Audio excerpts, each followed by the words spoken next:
Senate के इंतखाबात से पहले ही सीटों के मामले पर बड़ा फड्डा शुरू होने जा रहा है और ये बड़ा फड्डा किसी और के हवाले से नहीं बल्कि ये बड़ा फड्डा मुस्लिम लीग नून और पीपल्स पार्टी के दरमियान हो जाएगा। कप्तान की बाकायदा मुलाकात पर पाबंदी जो लगाई गई है, इसके पीछे 3 चीजें साफ नजर आ रही हैं। अहम तरीन जराए कह रहे हैं कि जो बहाना बनाया गया है सिक्योरिटी के पॉइंट ऑफ व्यू से, वो बहाना नहीं है बल्कि बिस्मिल्लाहिर्रहमानिर्रहीम अस्सलातु वस्सलाम अलैका या सय्यदी या रसूल अल्लाह, अस्सलातु वस्सलाम अलैका या सय्यदी या हबीब अल्लाह। तमाम सुनने वालों को अस्सलाम वालेकुम, मैं हूं नाज़िम। पाकिस्तान के अंदर सेनेट के इंतखाबात से पहले ही एक बड़ा जोड़ तोड़ शुरू हो गया है और आज मौलाना फजलुर रहमान की तरफ से हुकूमत में शमूलियत का इशारा दे दिया गया है। मौलाना फजलुर रहमान जो चंद दिन पहले तक ये दावा कर रहे थे कि वो इस हुकूमत को नहीं मानते, इन इंतखाबात को नहीं मानते, किसी सूरत में भी हुकूमत का हिस्सा नहीं बनेंगे। और मौलाना फजलुर रहमान ने एक बड़ी लंबी चौड़ी गुफ्तगू में ये कहा था कि वह हुकूमत के खिलाफ अब सड़कों पर जाकर लड़ेंगे। सदारती इंतखाबात में भी वोट नहीं दिया, कौमी सूबाई स्पीकर्स के इंतखाबात में भी वोट नहीं दिया, बलूचिस्तान असम्बली के इंतखाबात में भी किसी किस्म का हिस्सा नहीं लिया। लेकिन अब आकर अहम तरीन ज़राए इस बात का इंकशाफ कर रहे हैं कि मौलाना फजलुर रहमान अपने मौक़िफ़ से पीछे हट गए हैं, भाग गए हैं और मौलाना फजलुर रहमान ने बाकायदा हुकूमत में शमूलियत का इशारा दे दिया है।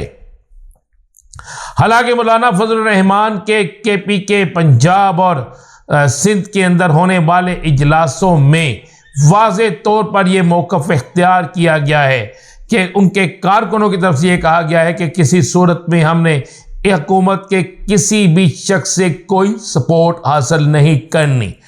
लेकिन आज उस वक़्त जब अब्दुल गफूर हैदरी, नैयर बुहारी और यूसुफ रज़ा गिलानी ने मिलकर एक प्रेस कॉन्फ्रेंस की और उन्होंने ये कहा कि मौलाना साहब से हमारे बार बार राब्ते थे और मौलाना साहब के राब्तों के बाद अब्दुल गफूर हैदरी और जमीयत उलमा इस्लाम ने हमसे ये दरख्वास्त की है कि बलूचिस्तान में सेनेट की नशिस्त पर वो इनकी हमायत करे, तो हमने इनकी हमायत पर बाकायदा इजहार कर दिया है और इनको हमायत का यकीन दिला दिया है।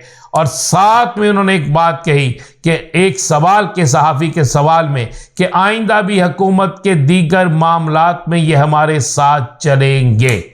यानी मौलाना फजलुर रहमान अपने मौक़िफ़ से पीछे हट गए हैं और मौलाना फजलुर रहमान अब PDM-2 का बाकायदा हिस्सा बनेंगे।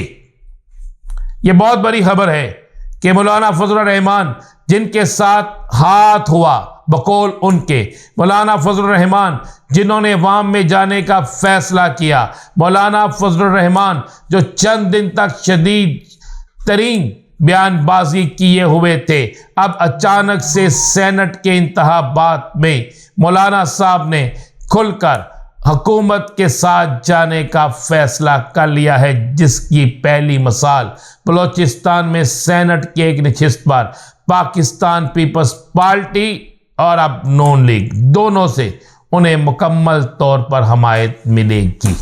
ये आपको मैं बिल्कुल तस्दीक शुदा बात भी बता रहा हूँ और आज टीवी पर एक प्रेस कॉन्फ्रेंस में चंद बातें हुई हैं, लेकिन अंदर की बात आपको मैं ये बता रहा हूँ। दूसरी खबर यह है कि सेनेट के इंतखाबात से पहले ही सीटों के मामले पर बड़ा फड्डा शुरू होने जा रहा है और ये बड़ा फड्डा किसी और के हवाले से नहीं बल्कि ये बड़ा फड्डा मुस्लिम लीग नून और पीपल्स पार्टी के दरमियान हो जाएगा।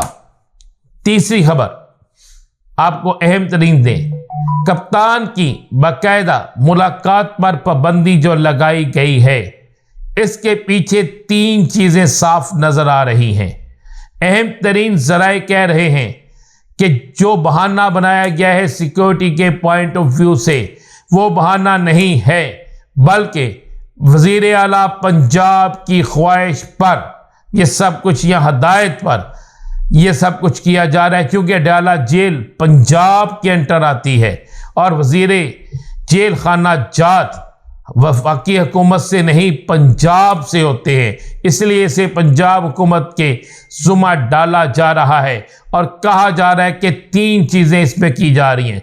एक, कप्तान ने वाज़े तौर पर इनके साथ मुज़ाकरात से इनकार कर दिया था, जिसके बाद इन्होंने कोशिश की है कि कप्तान को दबाव में लाया जाए, कप्तान पर प्रेशर डाला जाए, कप्तान को हरासा किया जाए, कप्तान को इस कदर शदीद तंग किया जाए कि कप्तान अपने इरादे से वापस हो जाए और इनके साथ मुज़ाकरात करें।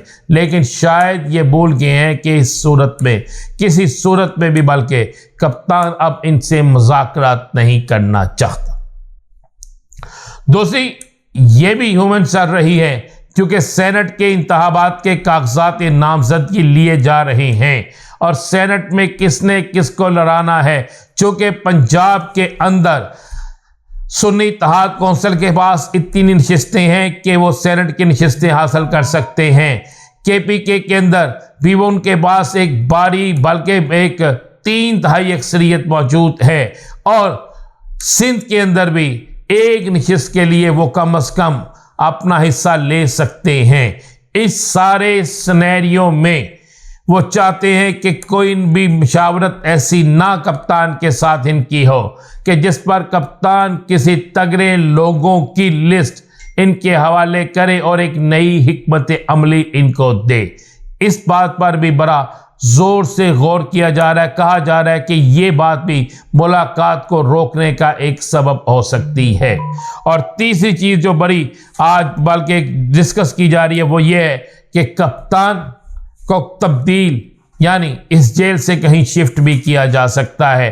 कुछ लोग कहते हैं हो सकता है शिफ्ट हो गए हों और कुछ लोग कह रहे हैं किसी वक्त शिफ्ट किया भी जा सकता है। इन 3 चीज़ों को इस मुलाकातों को रोकने के हवाले से डिस्कस किया जा रहा है।